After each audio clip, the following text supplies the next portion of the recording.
Maligaya pong pagbabalik dito sa ating channel. Panibagong video na naman ang ating makikita sa ngayon. So ayun mga idol, at papakita ko sa inyo ang paraan ng pagkakawit. So ang tawag dito po sa amin, kawit, no? Dito sa Bicol, ang pagkuha ng nyog katulad nito, ginagamitan po ng kawit. Ito yung madaling paraan para makuha ang nyog. Sa taas siyempre, mahirap nga naman pag inaakyat. So dito sa Bicol, mahirap ang pag-aakyat. Pero po sa parte ng Mindanao, dahil dun sa napuntahan ko, talaga sa kanila, inaakyat ang nyog. So hindi po uso yung yung kawit.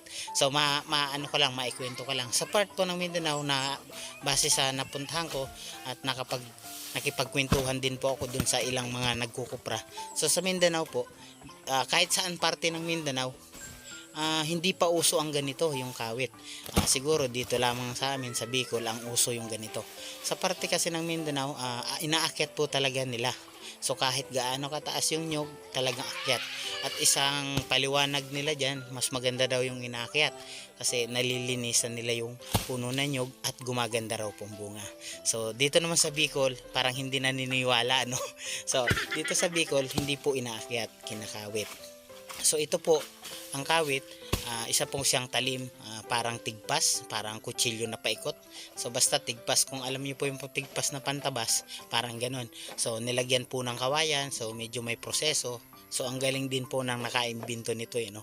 Di ko lang alam kung sino, no? So kasi nagkaisip ako, may ganito na. So namulat ako, ganito na yung ginagamit namin. So ito po yung kawit. So may anong tawag diyan sa amin, suklot. Dinudugtong-dugtong po, suklot ang tawag doon, yung pagdugtong. So may yan, may lock siya. So ayan, napakagaling din ang nag-imbento nito. Ito po yung paraan ng pagkawit. So yun nga lang, talagang sanayan to. Kasi pag hindi ka sanay, makasampung puno ka pa lang, so masakit na sa leg to, guys, totoo lang. So may mga punto pa nga na nahuhulugan. Yung iba, lalo na yung iba, yung medyo may edad na, malabo na yung paningin.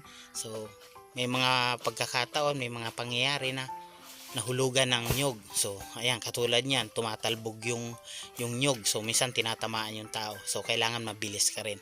At hindi lang yan, may mga pangyayari na naputol yung kawit sa taas, tapos buminagsak o matamaan yung tao, o kaya naman pagkawit niya, hindi niya napansin, mahagisan siya ng nyog. Biruin mo kung gaano kataas yan, mahagisan siya. So yun, mahirap din talaga to. Isa po ito sa pinakamahirap na proseso sa pagkukupras, ang pagkakawit at yung pagbubunot.